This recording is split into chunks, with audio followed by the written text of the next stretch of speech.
everybody. My name is Jennifer. I'm here to do a presentation on sarcoidosis and neurosarcoidosis.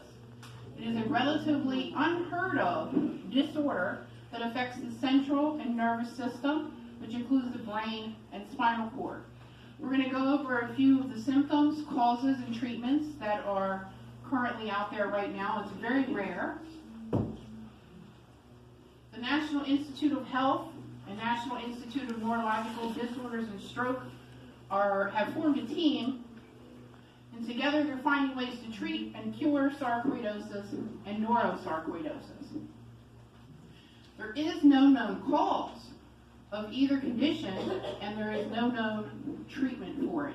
No known cure, I should say. There are treatments to manage it. Who has ever heard of neurosarcoidosis? Well, you may be familiar with comedian Bernie Mac. Bernie Mac died from complications of sarcoidosis that affected his lungs. The disease primarily affected his lungs and not his nervous system, and that's Bernie Mac pictured right.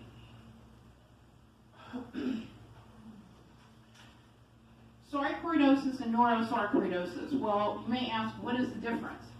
Both are diseases that cause chronic inflammation. Neuro affects the brain.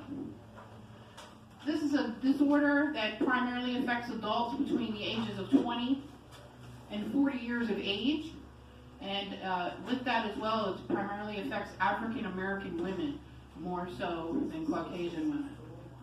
The lungs are mostly affected, but other organs can be affected as well. Vision and hearing impairments can also occur. Neurosarcoidosis can affect any part of the nervous system. Symptoms. Well, I'm pretty familiar with the symptoms. One of the reasons why I'm doing this presentation while I chose this is because my best friend of 30 years has neurosarcoidosis, and I'm one of her primary caregivers at the moment. She has lost all vision. She is completely bedbound and immobile. She has muscle cramps, fatigue first, frequent urination.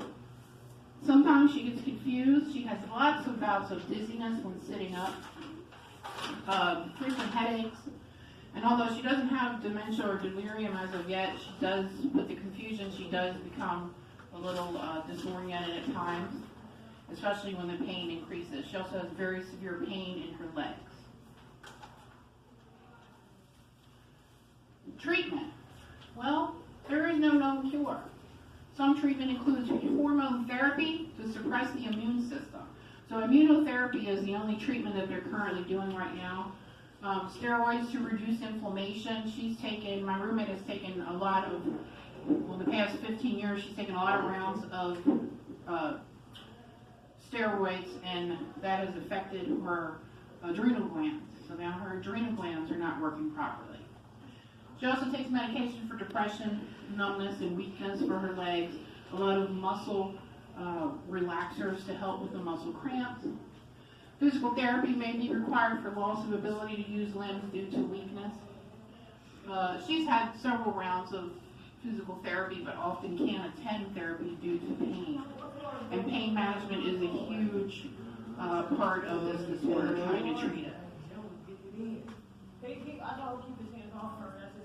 Prognosis varies from person to person. Some symptoms may subside over 4 to 6 years. Sarcoidosis and neurosarcoidosis is called, often doctors call it the mimicking disease because it mimics other disorders. So my roommate, for example, was diagnosed with MS for many, many years. And come to find out just a short 3 years ago, she was told she in fact didn't have MS, she had neurosarcoidosis. So she thought she may go into remission with MS and her symptoms would subside, but now that she's been diagnosed with neurosarcoidosis, her symptoms are actually getting worse. It's worsening of symptoms, complications. Like I said, with the use of steroids, her adrenal glands are failing. Now she's having a lot of reoccurring issues with bladder infections. It could cause permanent disability and even death, depending on the area of bodies and organs that are affected. So it's a very rare disease. There's many treatments out there as far as suppressing the immune system, but one of the issues with suppressing the immune system is when your immune system is weak, you can't fight off other problems. So getting a common cold for her is very dangerous.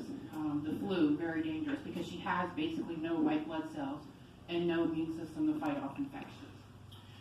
Treatment of the immune system that isn't working properly is the key to preventing sarcoidosis, but from developing further and damaging the body's nervous system. I want to thank you today for listening to me. Thank you.